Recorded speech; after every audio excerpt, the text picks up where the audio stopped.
Assalamualaikum warahmatullahi wabarakatuh. Perkenalkan, nama saya Sri Meliza. Saya guru dari SMK Negeri 3 Pekanbaru, CGP Angkatan 9, Kota Pekanbaru, Provinsi Riau.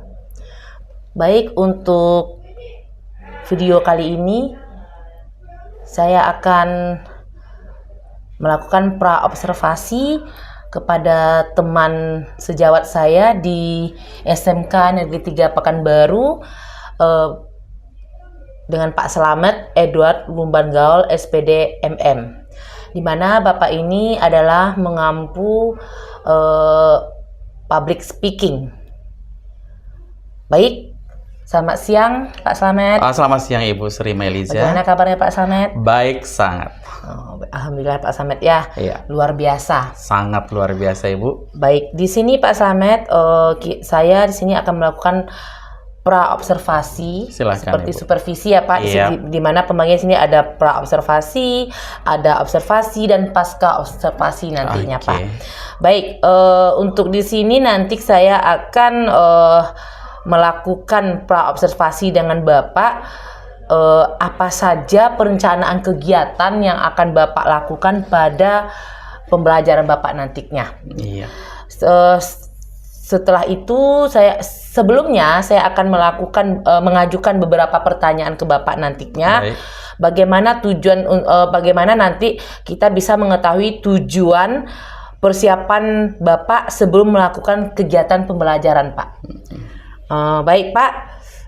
Di sini saya akan langsung bertanya ya, Pak. Yang pertama, tujuan pembelajaran apa yang ingin dicapai pada KBM tersebut yang Bapak ajar seperti yang Pak bilang tadi, public speaking ya Pak ya? Baik Ibu, kebetulan besok akan saya berencana mengajarkan public speaking di kelas 11 broadcasting 1 ya. Dengan tema pembelajaran saya itu adalah public speaking untuk pemula. Adapun tujuan daripada public speaking untuk pemula ini diharapkan setelah mempelajari, peserta didik mampu menyusun acara singkat atau membuat rundown acara secara singkat. Yang kedua, peserta didik diharapkan mampu berbicara di depan umum untuk membawakan acara singkat tersebut. Dan yang ketiga, peserta didik diharapkan mampu berbicara di depan umum dengan menggunakan metode-metode ataupun teknik penguasaan public speaking tersebut. Demikian Ibu Sri Meliza. Berarti ada 3 tujuan pelajaran Bapak di sini ya. Dimana tadi yang pertama itu peserta didik itu mampu menyusun tertib acara, rundown acara ya Pak ya. Berarti yang kedua di sini peserta didik itu mampu berbicara di depan umum, karena public speaking itu kita harus pede, Pak. Percaya diri ya Pak ya. Terus yang ketiga di sini peserta didik mampu menguasai teknik atau metode apa yang akan disampaikan Pak. Demikian ya. Berarti kita betul-betul harus menggembleng siswa seperti Pak ya, anak ya Pak ya. Makanya perlu ada pengembangannya nanti Bu. Oke. Terus Pak, selanjutnya apa saja pengembangannya yang ingin Bapak capai pada pembelajaran public speaking ini, Pak? Kita harapkan karena anak-anak yang kita didik adalah orang broadcasting, paling tidak dia nanti berada di depan kamera, dia bisa mengajari, apalagi kita lihat sekarang perkembangan teknologi sekarang ini kan banyak broadcast nih, bisa mempunyai studio mini. Harapan kita dia bisa berbicara atau mewawancarai seseorang itu paling tidak bisa dia menguasai. Yang pertama contohnya kalau kita mewawancarai seseorang itu harus ada salam, acara inti, dan penutupnya seperti itu. Itu yang kita harapkan pengembangannya Ibu. Berarti harus terarah ya Pak. Terarah. Betul-betul kita mengarahkan mereka menjadi public speaking yang profesional. Profesional harapan kita. Iya, karena begini, yang kita tahu kan broadcasting ini kan memang arahnya ke public speaking ya Pak ya. Jadi kalau bisa semaksimal mungkin Bapak mengembangkannya potensi yang ada diri anak tersebut Pak. Perlu kita motivasi karena kita lihat sekarang banyak seperti pembawa acara di TV itu, kenapa kita harus bayar mahal? Karena mereka mempunyai public speaking yang bagus. Dengan membawa acara hanya 1 jam, 2 jam, tapi memperhasilan seperti itu. Contohnya Choky Sitohang, Irfan Hakim, dan lain. Nah, ini menjadi motivasi untuk anak-anak. Nah, artinya public speaking itu sekarang sangat dibutuhkan. Seperti itu, Ibu. Berarti juga dituntut di sini inovasi siswa. Inovasi, iya. Karena di dalam profil Pancasila kan Pak memang ada inovasi, Betul. kreatif. Kreativitasnya dituntut di sini. Pak. Baik Pak, untuk selanjutnya di sini setelah Bapak mengadakan menentukan tujuannya, bagaimana pengembangannya.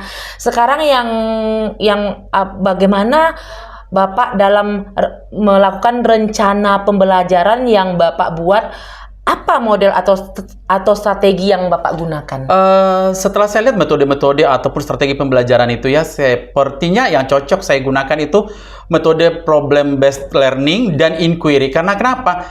Contohnya dia dalam satu acara kita kasih nih masalah nih, ini tuh semuanya. Bagaimana dia public speaking menyelesaikan masalah itu? Terus kita kasih inquiry, contohnya bagaimana dia menemukan, berkreasi. Oh, mandiri berarti Mandiri, Pak? benar. Jadi saya pikir ini yang cocok. Tapi kalau siapapun yang menonton video ini, kalau ada masukannya ya silahkan dikomentari mungkin di bawah video kita ini. Berarti memang diminta anak untuk mandiri, inovatif, kreatif. Berarti masuk profil Pancasila, masuk semua. Benar itu Ibu. Oh, baik Pak. Jadi memang dituntut betul Pak. Dan kita sebagai guru yang menuntun siswa ya Pak ya, bagaimana mereka bisa melakukan secara maksimal. Benar Ibu.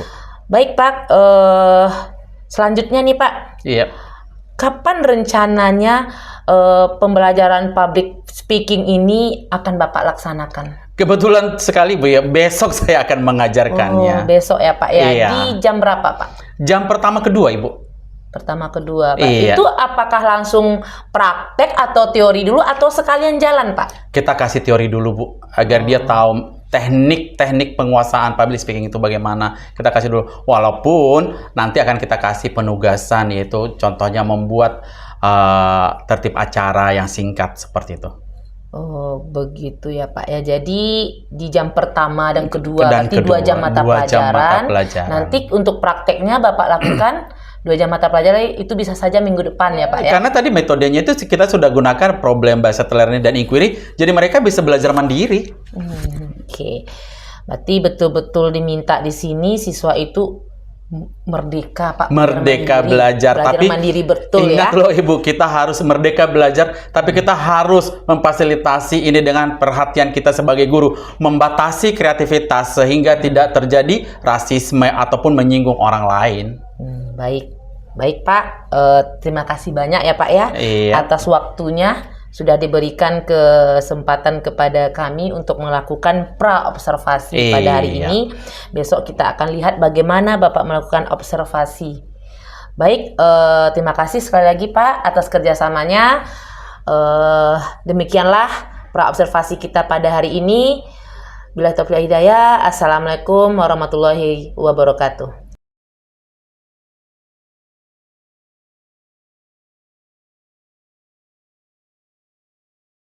Selamat pagi. Baik, ya, apa kabar? Baik. Oke, cerah hari ini? Cerah. Ya dong, kan 11 broadcasting 1 ya? Iya. Oke, sebelum kita memulai pelajaran kita, lebih baik kita memulainya dengan doa dulu. Silakan ketua kelasnya. Siap, gerak. Berdoa menurut agama masing-masing. Berdoa dimulai.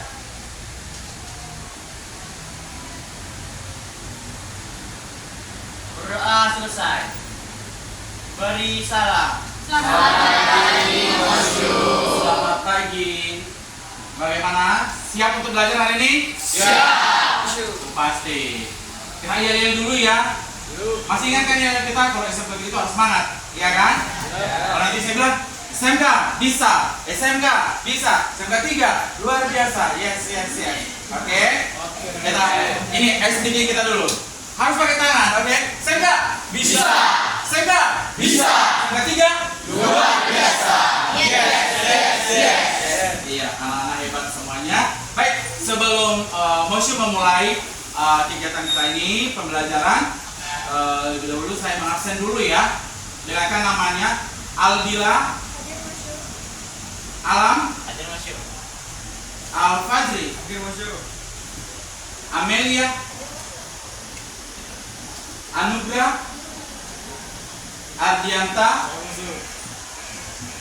Bima, Tisya, Widya, Yosi, Berarti hadir semua ya. Hebat, tepuk tangan untuk kelas kita. Baik, kita melanjutkan pelajaran kita yang kemarin ya. Melanjutkan pembelajaran yaitu public speaking untuk pemula. Tapi Moshi mau ngulangi dulu. Jangan-jangan nanti kita lanjutkan tapi udah lupa. Kemarin itu apa itu public speaking? Apa itu public speaking? Kira-kira siapa yang bisa? Iya, jangan dibuka dulu bukunya. Kita tes dulu pengetahuan umumnya. Silakan Alif. Public speaking adalah kemampuan seseorang untuk berbicara di hadapan banyak orang. Iya, tepat sekali. Tepuk tangan. Berikan aplaus. Nah, adapun materi kita hari ini adalah public speaking untuk pemula. Apa tujuan pembelajaran kita hari ini? Ya.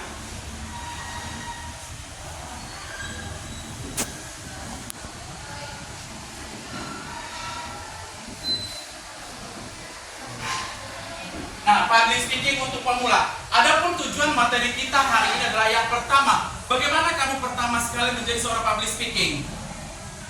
Tujuan pembelajarannya adalah anak-anak kami harus bisa menyusun acara yang singkat, ya, yang singkat, membuat acara itu secara berurutan. Yang kedua, setelah pembelajaran ini, Anda harus bisa membawakan acara tersebut di depan teman-teman atau keluarga. Yang ketiga, Anda harus menguasai teknik-teknik untuk berbicara di depan umum. Apa yang pertama tadi? Harus dapat menyusun acara? Iya, singkat secara berurutan. Yang kedua, iya, mampu membawakan acara tersebut di hadapan teman-teman atau keluarga. Yang ketiga, tujuan pembelajarannya apa? Dia menguasai teknik-teknik public speaking. Pernah nggak melihat orang berbicara di depan umum? Contohnya seperti apa tuh? MC, apa lagi? Pembawa berita, benar. Moderator, iya. Apa yang lagi tren sekarang? Capres dan cawapres, ya, pembawa acara. Nah, ini kalau acara yang seperti ini udah dikatakan itu udah tingkat tinggi. Nah, sementara kita belum sampai ke sana. Karena kenapa? Untuk melatih public speaking itu kita harus menguasai beberapa teknik.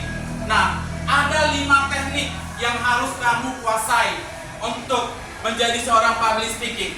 Yang pertama, kalau kita menjadi seorang public speaking, ya, kita harus membuat poin-poin, ya, poin-poin pentingnya, ya, poin-poin pentingnya. Yang kedua, kalau sudah berbicara, ya, kalau sudah berbicara, kita harus membuat namanya improvisasi, ya. Yang ketiga, improvisasi. Yang ketiga itu, ya, harus mempunyai yang namanya percaya diri. Yang keempat itu, ya, mempunyai body language atau bahasa tubuh, ya, bahasa tubuh. Dan yang kelima adalah iya, itu, aduh, anak-anak Moshi sudah tahu ya. Nampak sudah dibaca materi yang sudah diberikan Moshi kemarin. Nah, kita bahas satu-satu. Ada dibuat di situ poin-poin penting, harus menguasai poin-poin penting. Apa yang dimaksud di sini poin-poin penting? Tunjuk tangan. Tisha, coba apa? Poin-poin penting itu apa?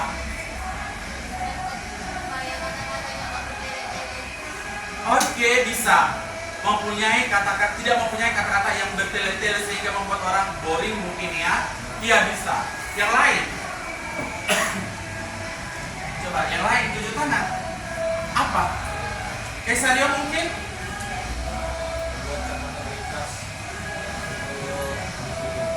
Oke, membuat catatan ringkas ya. Ketika dia melakukan public speaking ya. Bagus. Ada yang lain lagi?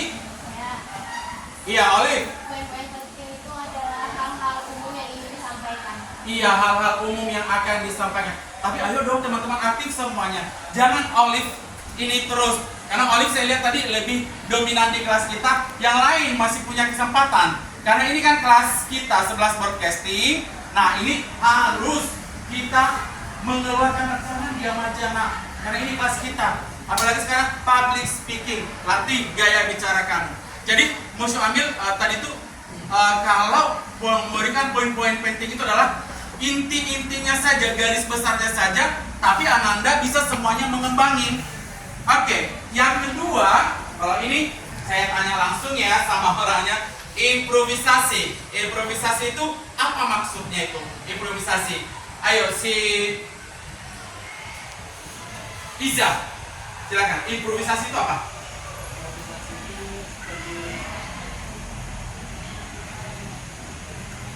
Improvisasi. Ayo dibantu teman-temannya apa? Oh, stop dulu ya. Silakan. Mengalihkan. Boleh. Mengalihkan pembicaraan bisa, tapi agak kurang tepat. Iya? Agak kurang. Silakan. Gaya berbicara seseorang untuk menarik perhatiannya. Iya. Bagaimana dia membuat ini acara ulang tahun, tapi bisa di dalam acara ulang tahun itu bisa kita masukkan informasi-informasi yang lain sehingga para audiensnya atau para pendengarnya itu tidak bosan itu. Jadi tidak monoton itu. Jadi bisa berimprovisasi. Atau kalau ada teman duetnya untuk MC, nah bisa berkolaborasi. Ya, bisa membumbuin acara itu. Ya, itu improvisasi. Oke, yang ketiga ada di situ percaya diri. Nah, ini yang sangat penting sekali. Seseorang public speaker kalau berdiri di depan umum, ingat percaya diri. Kenapa dia percaya diri? Harus mempunyai penampilan yang bagus, grooming yang bagus. Iya kan? Perhatikan semua unsur yang ada di pakaiannya contohnya. Terus, bagaimana dia percaya diri? Tadi harus menguasai. Iya kan? Nah, menurut kamu bagaimana seseorang itu biar percaya diri? Oke, bisa. Yakin dengan apa yang dia bisa. Yakin dengan apa yang dia bisa. Atau saya lengkapi ya. Yakin dengan apa yang dia akan tampilkan. Iya kan? Yang akan tampil, akan dia bawakan dalam acara tersebut. Yang berikutnya, apa lagi yang membuat kamu bisa percaya diri? Anak-anak remaja sekarang, ayo. Penampilan, outfit yang kita pakai. Nanti kamu contohnya nih, gimana mau percaya diri? Celana kedodoran, baju kebesaran, lipstik ada di gigi. Iya kan? Gak mungkin itu. Harus semuanya contohnya. Unsur yang kita pakai semuanya harus membuat kita percaya diri. Bagaimana caranya? Harus dia berkaca dulu lah. Iya kan? Kita berkaca dulu, kita lihat semuanya. Penampilan kita itu sudah oke atau belum. Oke, di situ ada bahasa tubuh. Bahasa tubuh. Ya? Kok ada bahasa tubuh ya? Biasa dari mulut bahasa kan? Ini bahasa tubuh gitu. Menurut Stephen, apa itu bahasa tubuh? Iya, gerak-gerik tubuh kita saat menyampaikan sesuatu. Dalam bahasa Inggris dikatakan ini adalah body language. Ya, body language. Jadi kalau kita MC contohnya nih, saudara-saudara yang terkasih, saya perkenalkan gini-gini. Orang kan lihat, apa tuh kaku sekali cara MC. Tapi kita lihat posisinya semuanya. Selamat pagi semuanya, apa kabar? Nah, baik, ini itu semua. Nah, itu juga memancing audiens kita. Ya. Dan kenapa kita harus mempunyai bahasa tubuh? Nah, disinilah kita menghargai teman-teman kita yang tidak sama dengan kita. Contohnya disabilitas, yang tidak bisa mendengar, yang tidak bisa berbicara. Jadi kalau kita lihat di TV biasanya kalau pembawa acara ada di belakang itu yang dibuat gerakan-gerakan. Nah, paling tidak dari situ, ya. Anda oke, Anda baik itu. Mereka sudah paham itu walaupun tanpa mendengar. Nah, ini yang dikatakan dengan body language. Tapi bukan hanya itu saja. Kita kalau berbicara di depan umum tidak mempunyai body language yang bagus, iya kan? Tidak mempunyai body language yang bagus, sama juga. Contoh emosi kalau mengajar, monoton seperti ini. Bagaimana gini-gini atau saya duduk, itu tidak bagus. Tapi bagaimana saya menyampaikan itu dengan serius, bagaimana menyampaikan itu dengan bahasa tubuh yang bagus, maka audiens atau pembelajar seperti kalian akan mendengarkan baik. Iya kan? Iya. Oke. Yang berikutnya intonasi. Intonasi. Alam ini intonasi gimana? Apa maksudnya? Intonasi adalah suatu cepat atau lambatnya suatu kata-kata dalam sebuah kalimat. Boleh. Yang lain intonasi apa lagi? Nada bicara. Nada bicara. Iya. Ini perlu. Jangan semua datar aja. Contohnya musik selamat nih. Selamat pagi semuanya. Apa kabar? Perkenalkan nama saya adalah Selamat. Langsung semua ngantuk-ngantuk. Iya kan? Atau terus aja besar suaranya. Selamat pagi semuanya. Semua harus diatur. Contohnya, openingnya gimana? Contohnya kalau muslim, Assalamualaikum warahmatullahi wabarakatuh. Apa kabar bapak dan ibu-ibu? Nah itu namanya intonasi. Naik, turun, panjang, pendek, itu harus diatur. Dan pernapasan juga, karena ketika kita membawakan sebuah acara, ingat, ada beberapa kalimat yang harus sekali mengucapkan langsung selesai, nggak bisa dipatahkan. Kalau dipatahkan kalimatnya beda artinya. Pernah dengar itu kan? Contohnya nih, yang pakai Undang-Undang Dasar Negara Republik Indonesia tahun 1945. Nggak boleh seperti Undang-Undang Dasar Negara Republik Indonesia. Nggak bisa, harus Undang-Undang Dasar Negara Republik Indonesia tahun 1945. Pembukaan. Nah, sama dengan MC juga seperti itu. Nah, jadi untuk pemula public speaking, di sini kita harus menguasai 5 poin penting. Satu tadi apa? 2. 3. 4. Yang kelima, nah sekarang mungkin dalam penjelasan Moshu tadi ada yang mau ditanyakan. Silakan buat pertanyaan. Iya, silakan. Bagaimana cara melatih percaya diri? Ya, bagaimana melatih percaya diri itu? Nah, ada mungkin dari antara kalian memberikan jawabannya? Jangan Moshu, kalian dulu, nanti baru Moshu kasih simpulan. Gimana? Kamu mungkin bagaimana? Melatih percaya diri itu menurut kamu gimana? Oke, kamu sama mana? Dimas. Oke, Dimas, silakan. Berbicara di depan cermin. Berbicara di depan cermin bisa. Iya, sebelum kita membawakan acara itu kita berbicara dulu di depan cermin, iya kan? Baru di situ nanti kita lihat. Apalagi kita kalau sudah melatih percaya diri itu kita adalah gimana? Bahwa kita itu lebih cepat mengoreksi untuk diri. Iya, sehingga tidak mengulangi kesalahan yang sama. Bagaimana lagi? Yang lain bagaimana melatih percaya dirinya? Kalau kamu ada nih, besok kita bawakan diskusi nih di depan kelas. Bagaimana kamu melatih percaya diri kamu? Iya, Alam. Sering tampil di depan.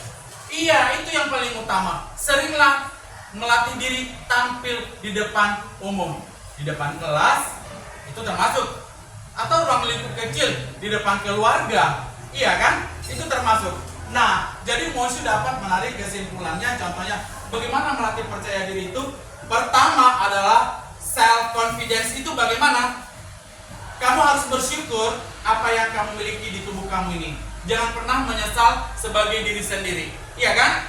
Apapun itu adalah ciptaan Tuhan yang paling indah diri kamu itu. Jadi itu yang harus kamu syukurin dulu. Kalau sudah bersyukur atas apa yang Tuhan berikan ke kita, maka timbul percaya diri.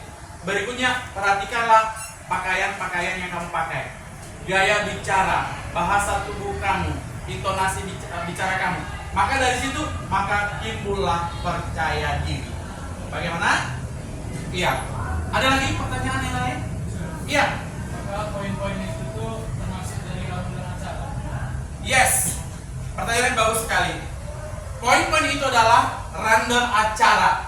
Acara inti. Acara inti itu apa? Ada 3. Pembuka, isi, penutup. Itu. Terus bagaimana kita menguasai ini? Contohnya, hati-hati. Kalau sudah ulang tahun dikasih judulnya, jangan lari dari tema ulang tahun itu. Walaupun ada improv.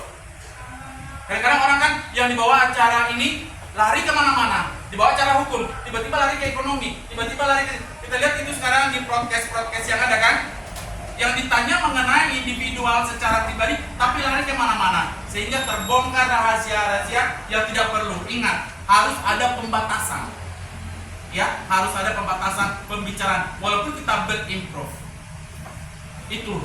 Tapi ingat, Iza, bahwa yang kamu tanyakan tadi itu adalah yang pertama, jawabannya adalah yang pertama pembuka, isi, penutup atau inti, penutup. Nah itu, oke, bagus. Tepuk tangan dulu untuk kelas kita kayaknya. Ya. Oke, yang berikutnya masih ada lagi pertanyaan? Oke, kalau sudah tidak ada lagi, maka Moshu memberikan kesimpulan. Bagaimana kita mampu melakukan public speaking sebagai pemula? Kuasailah yang 5 ini. Yang pertama, harus kamu kuasai poin-poin pentingnya. Yang kedua, harus melakukan improvisasi ketika melakukan pembawaan acara di depan umum. Yang ketiga, ini paling utama nih, percaya diri. Dan yang keempat, bahasa tubuh, jangan berlebihan. Gerakan jangan berlebihan. Lihat body language-nya jangan berlebihan. Yang berikutnya, naik turunnya intonasi suara, besar kecilnya intonasi suara, dan mengatur pernapasan. Atau bisa juga mengatur secara, kalau kita menggunakan alat elektronik, ya, menggunakan teknik mikrofonnya harus bagus. Kira-kira paham? Mengerti anak-anak museum? Oke, baik. Untuk melatih public speaking kita ini, nah tulislah tugas, ya, yang akan kita lakukan. Karena kalian adalah jurusan broadcasting, Anda ini adalah jurusan broadcasting. Mari kita coba memvideokan teman kita, ya, nanti dua-dua satu kelompok, ya, memvideokan teman kita membawakan acara yang mana? Ada kalau acara-acara pemula itu seperti apa tadi? Ulang tahun, terus acara keluarga, iya kan? Kayak tunangan. Udah berani nggak kalau tunangan ya? Tunangan masih takut karena kenapa? Ada acara inti. Nah, ini aja dulu. Acara keluarga dengan ulang tahun. Boleh kamu ambil videonya bagaimana membawa acara, ya. Tapi yang pertama, tugasnya adalah membuat susunan acara tersebut atau random acara tersebut. Kita nggak usah dulu buat time-nya, ya, nggak usah buat dulu time-nya, hanya susunan aja. Yang kedua, bawakan acara itu nanti anggap aja ada audiensnya. Sudah? Setelah itu harus dikuasai. Setelah kamu ucapkan itu nanti kamu syuting, periksa lagi masuk enggak ke 5 unsur ini, mempunyai poin-poin, improve, percaya diri, bahasa tubuh, dan intonasi. Mengerti anak museum? Iya. Nah, ini kita lakukan karena kita ada 4 jam pembelajaran, ya, 2 jam teori, maka 2 jam lagi cobalah gunakan alat elektronik kamu seperti handphone secara positif, ya. Dengan cara apa? Mengambil pembelajaran. Ya, masih ada pertanyaan nggak sebelum masuk closing? Tidak ada. Nah, itu saja mungkin yang bisa Mosi sampaikan dengan tema atau judul kita hari ini adalah public speaking untuk pemula. Semoga ilmu yang Mosi sampaikan hari ini bermanfaat bagi anak-anak kami sebagai pemula untuk di kelas broadcasting. Tepuk tangan untuk kelas kita. Oke, demikian, terima kasih. Kita akan bekerja. Nanti Mosi tunggu jam 10:30 sudah clear semuanya videonya. Terima kasih, selamat pagi.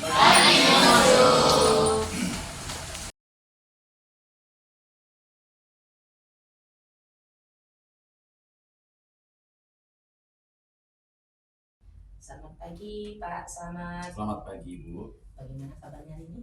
Sangat baik sekali. Aktivitasnya bagaimana Pak?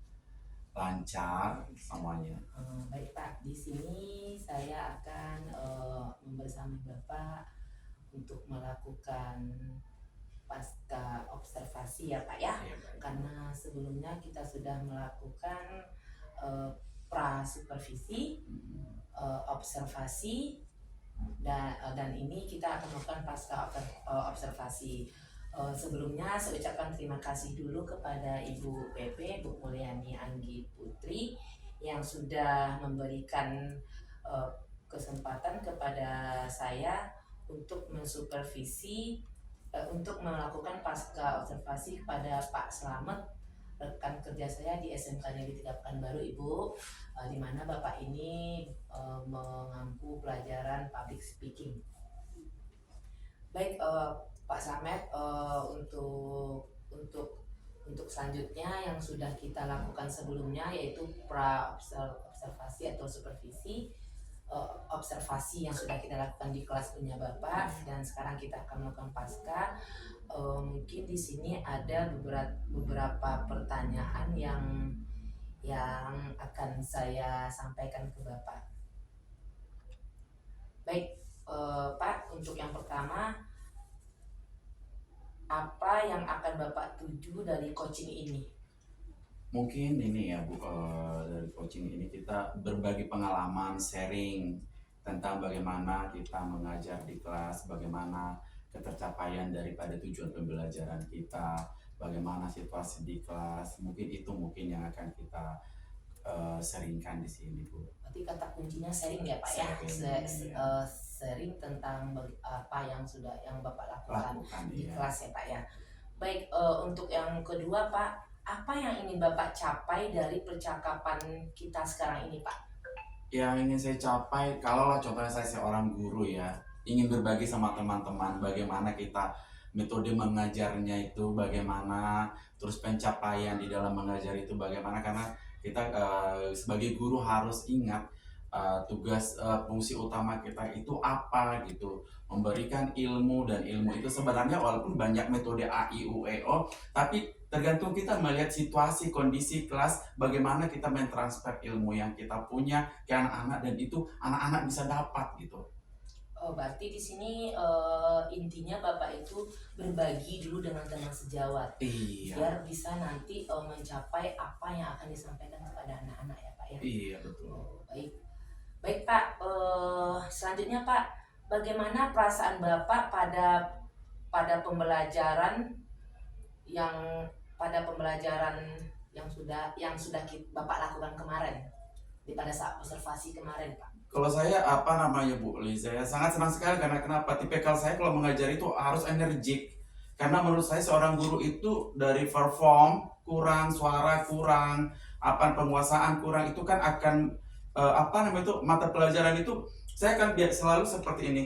Kalau mengajar itu menganggap bahwa saya pernah duduk sebagai siswa, seperti saya membayangkan seorang guru saya yang inginkan seperti apa. Jadi itu yang selalu saya bawakan kalau dalam mengajar. Jadi ketika saya mengajar, dalam hati saya kadang biar saya 15 menit, tapi itu benar-benar anak-anak serap semuanya. Dan benar-benar anak-anak ibaratnya nggak sempat ngantuk, nggak sempat ngawur ke sana ke sini, tapi bisa kita menarik to strengthening our audience atau murid-murid kita seperti itu. Jadi semenarik mungkin harus kita duluan ya, karena kita ikonnya di situ. Ibarat contohnya jumlahnya 30 siswa kali 2 mata, berarti 60 mata melihat satu kan. Berarti satu ini harus jadi bintang dong di kelas itu, sehingga materi atau apapun yang kita sampaikan ke anak-anak dengan tata cara, attitude sebagai seorang guru, karena anak-anak kita ini kan cepat menirukan nanti. Jadi kita harus hati-hati gitu. Jadi intinya perasaan Bapak bagaimana? Sangat senang sekali, karena itu memang hobi saya mengajar. Jadi kuncinya karena hobi mengajar Bapak itu, jadi Bapak melakukannya dengan perasaan senang, tulus, ikhlas ya Pak ya? Ikhlas, itu pastilah. Oke, baik Pak. Untuk berikutnya, menurut Bapak rencana pembelajaran yang sudah tercapai, yang Bapak lakukan itu sudah tercapai apa belum? Saya harus jujur menjawabnya Bu ya. Mungkin secara anak-anak ini kenal dengan materi saya itu, tapi kalau saya bilang langsung tercapai untuk 3 tujuan pembelajaran saya. Yang pertama menyusun acara, berbicara di depan umum, berbicara dengan menggunakan 5 teknik. Saya pikir 2 bisa mereka dapat, tapi 1 lagi mungkin perlu penugasan lagi. Harus memperkaya lagi, melatih diri lagi. seperti itu. Berarti kata kunci di sini belum maksimal ya? Belum Di maksimal. antara 3 baru 2 yang tercapai. Iya, karena seperti ini loh Bu Liza, dengan waktu yang sangat minim, saya dikasih materi seperti itu. Kalau anak-anak itu saya suruh ke depan, ibaratnya 2 kali 45 90 menit. Sementara dia harus menyusun rundown acara secara singkat, membawakannya, terus berbicara sesuai dengan 5 teknik itu. Gak mungkin kan? Berarti harus ada penugasan di luar daripada saya mengajar gitu. Oke, berarti memang belum tercapai secara maksimal ya saya. Iya. Baik Pak, kemarin kita kan tujuan pembelajaran ada 3, nggak salah ya Pak ya? Ada 3 di sana. Apakah sudah tercapai tujuan pembelajaran yang 3 tersebut Pak? Kalau saya mengajar secara materi tercapai mungkin ya, dan anak-anak ada karena ini kan namanya juga kelas, ini kan diklasifikasikan karena semua kemampuan anak-anak di dalam kelas itu kan tidak sama. Jadi contohnya ada anak itu yang cekatan, cepat. Mungkin kalau ada 10 dari anak itu bisa langsung tercapai tujuan daripada yang saya buat yang 3-3 itu. Tapi sebagian lagi ada yang belum itu karena saya kan mengamati kelas saya itu. Nah, sekarang inilah bagaimana pendekatan saya kepada yang di bawah standar, bagaimana kita memperkaya ini. Itulah mungkin karena nanti setelah diuji cobakan contohnya atau kita ajarkan kan itu dibuat diferensial atau apa tuh? Nah, diferensiasi itu. Kita lihat ini udah cocok belum ya?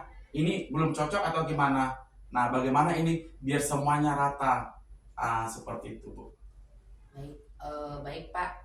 Berarti Bapak juga di sini tujuannya sudah tercapai, tapi Bapak mengidentifikasi juga ya Iya. anak yang mampu atau yang kurang Iya. memahami ya Pak ya.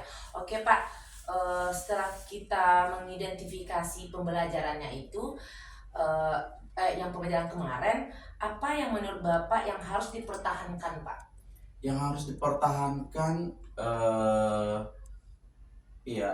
Yang pertama mungkin dari secara siswa ya, dari siswa itu attitude yang bagus itu baru, apalagi ini kalau public speaking ini, nah gaya berbicara yang bagus dan penyampaiannya, penekanannya, body language-nya dan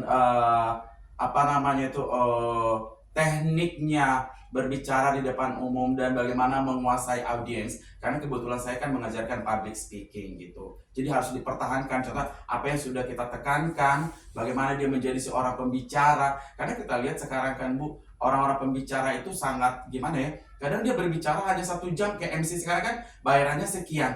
Nah, anak ini kan kita harus inspirasi juga untuk itu, Bu. Apalagi sekarang kayak yang kita lakukan ini juga broadcasting itu kan hanya sekian jam, masuknya dengan iklan ini kan mereka menghasilkan juga. Nah, ini kita akan memotivasi mereka juga seperti itu. Berarti kata kunci di sini Attitude-nya, iya. Dalam public public speaking ya. Attitude, baru Bapak memperhatikan body language-nya. itu apa? Intonasi, Intonasi iya, semuanya Pak ya. artikulasinya, iya. Berarti mana-manapun attitude itu nomor 1 Pak. Nomor 1, iya. Oke Pak, semangat ya Pak ya. Iya, pasti. Oke, menurut Bapak yang perlu ditingkatkan pada pembelajaran kemarin kan sudah apa saja yang perlu Bapak tingkatkan daripada pembelajaran kemarin? Saya sebagai gurunya atau untuk muridnya gimana nih? Dua-duanya kalau bisa. Dua-duanya. Iya. Kalau saya sebagai guru mungkin ya lebih banyak lagi mungkin buku-buku referensi tentang tentang public speaking, karena ini kan mata pelajaran pilihan. Jadi contohnya kadang-kadang kita programnya aja kita e-book aja Bu ya, e-book dari electronic book. Karena kemarin itu kan kita sekarang ini kita sebagai guru nggak bisa bilang gini, aku nggak bisa ngajar itu, nggak bisa. Kita harus ready, baca, belajar, dan bagaimana kita mentransfer ilmunya. Nah, yang harus saya perbaiki dari diri saya sendiri adalah bagaimana persiapkan materi-materi yang different, yang berbeda, ya, untuk menyampaikan itu ke anak. Nah, anak-anak apa yang harus mereka tingkatkan lagi? Nah, contohnya bagaimana dia ke rasa percaya diri. Nah, ini kan susah kita menanamkan rasa percaya diri. Untuk berbicara di depan umum itu tidak gampang. Karena dia di kelas saja, dia kalau kita suruh maju ke depan, dia udah grogi, udah ini. Nah, bagaimana menanamkan ini? Yang pertama itu harus saya bilang bahwa dia harus be yourself, jadi diri sendiri. So, you must have a self-confidence, percaya diri. Ya, dari mana? Bersyukur atas ciptaan Tuhan yang sudah diberikan kepada dia. Jangan mencela apa yang udah ada sama dia. Tapi mereka harus memperbaiki, yang kurang, contohnya groomingnya atau penampilannya, gaya berbahasanya, artikulasinya, naik turunnya intonasi suaranya, itu yang harus perlu mereka tingkatkan. Oh, berarti di sini kata kunci yang saya dapat di sini yang pertama untuk guru itu menambah referensi belajar ya Pak ya. Yang kedua untuk siswa percaya dirinya dan intonasi, artikulasi semua yang ada pada public speaking unsur public speaking. Karena itu kalau tidak ada itu tidak akan jadi ya Pak. Tidak akan jadi, tidak dapat hasil dari ada apa yang saya ajarkan itu. Contohnya ya buktinya kan kemarin itu kita ada di sini P5, Gebiar P5. Akhirnya kan anak public speaking yang go kan. Nah, berarti itulah salah satu bukti keberhasilan kita mengajarkan. Terbukti yang MC besar atau MC utamanya di SMK Negeri 3 adalah anak yang belajar public speaking. Oke Pak. Selanjutnya Pak, rencana Bapak bagaimana menutupi kekurangan? Tadi kan Bapak bilang ada kekurangan tadi ya di bagian atas kita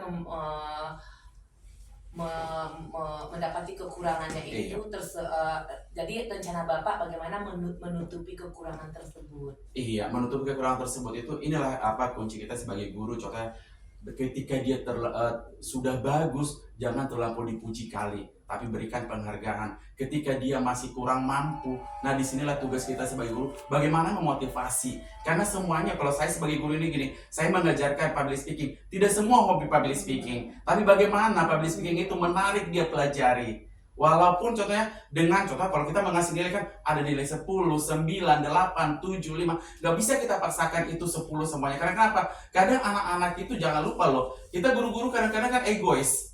Iya kan? Harus, karena saya ini guru public speaking, harus bisa. Tidak, nggak boleh seperti itu. Karena kenapa? Mereka punya tes atau rasa kepada mata pembelajaran yang kita kasih itu kan beda. Ada yang hobi matematika, ada yang hobi bahasa Indonesia, ada yang hobi ini. Tapi bagaimana dia senang dengan kita mengajar kelas itu dan ada perubahannya dan dia mendapatkan ilmu dari apa yang sudah kita kasih itu. Seperti itu. Tapi saya tidak memaksakan harus semuanya MC. Kalau semuanya nanti MC, siapa lagi penonton? Iya kan? Seperti itu. Berarti di sini intinya di kekurangan tadi kan bisa saya anak tidak percaya diri. Jadi tetap kita Bapak motivasi. harus memotivasinya, menuntunnya, mengarahkannya dan menggali potensi masing-masing kepada anak. Seperti itu ya Pak ya. Baik Pak, selanjutnya Pak kan menutupi kekurangan tadi nih Bapak. Anak kurang percaya diri, anak yang intonasinya yang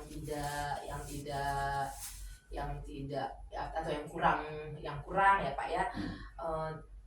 Jadi Pak, kapan Bapak bisa melaksanakannya untuk menutupi kekurangan tersebut? Nah, disitulah Ibu Liza kadang-kadang di jam prakteknya saya menyuruh anak-anak berpakaian, contohnya ala-ala MC, ala-ala bintang film. Seperti MC ya? Iya, ala-ala bintang film. Dan mereka harus melakukan dialog, yaitu di ruang terbuka. Dan dia harus tidak peduli dengan orang yang ada di sekitarnya.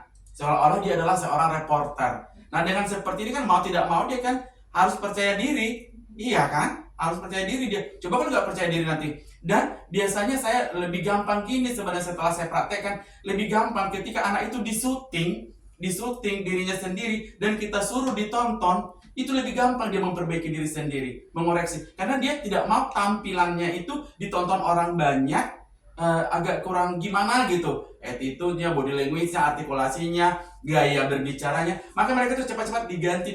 Nah, di sini saya sebagai guru kan, saya amati dari jauh. Oh, berarti orang ini lebih gampang ya kalau disuruh mengoreksi diri sendiri. Itu temuan saya di dalam public speaking. Karena kita buat nonton bersama setelah dia coba presentasi diri sendiri nih. Diperkenalkan diri sendiri. Kita nonton bersama di studio ini. Jadi mereka melihat itu semuanya. Aduh mau siu gini, aduh mau siu gini. Nah, belum saya koreksi loh. Kamu sendiri mengoreksi diri kamu. Nah, seperti itu dia Bu Liza.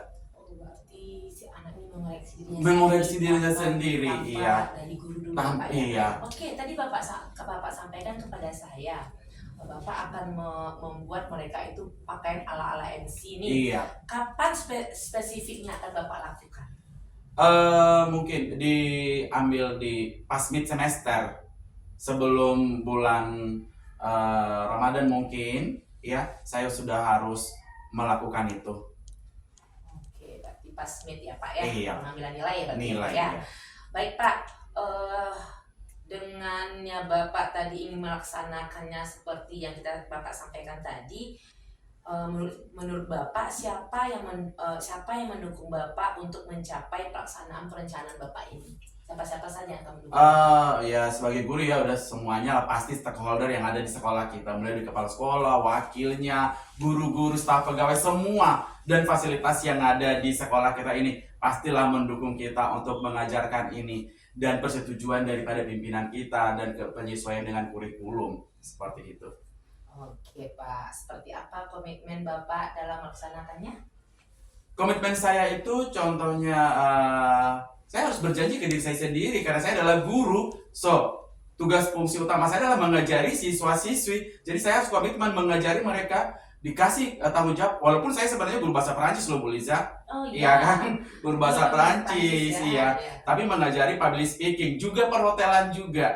Nah, itulah kita guru ini sekarang ini kan bisa multifungsi. Tapi jangan terlampau percaya diri dengan contohnya kalau kita tidak ada sumber pembelajarannya, kita berani mengatakan ini, saya tidak mau, harus saya pelajari dulu, harus saya tahu dulu apa tujuan daripada pembelajarannya, bagaimana nanti after have finish materi itu bagaimana si anak-anak ini. Nah, jadi komitmen saya itu ya mengajarkannya dengan tulus, ikhlas, gitu, tanpa memikirkan A, I, U, E, O gitu, tapi tujuan utama kita adalah mengajarkan itu kepada anak-anak sehingga itu nanti bisa menjadi masa depannya. Seperti itu. Baik, sangat luar biasa ya Pak. Terima kasih Sangat Bu. luar biasa. Semua yang Bapak harapkan, yang ingin Bapak targetkan untuk diri Bapak dan siswa Bapak, semoga kedepannya Pak lancar dengan baik ya Pak ya. Baik Pak, terima kasih ya Pak ya atas Sama-sama, kebersamaan kita Ibu hari Sri. ini. Semoga dalam kita melaksanakan tugas kita sebagai guru dilancarkan oleh Allah Subhanahu wa taala. Amin. Baik, terima kasih Pak atas waktunya. Selamat pagi. Selamat pagi.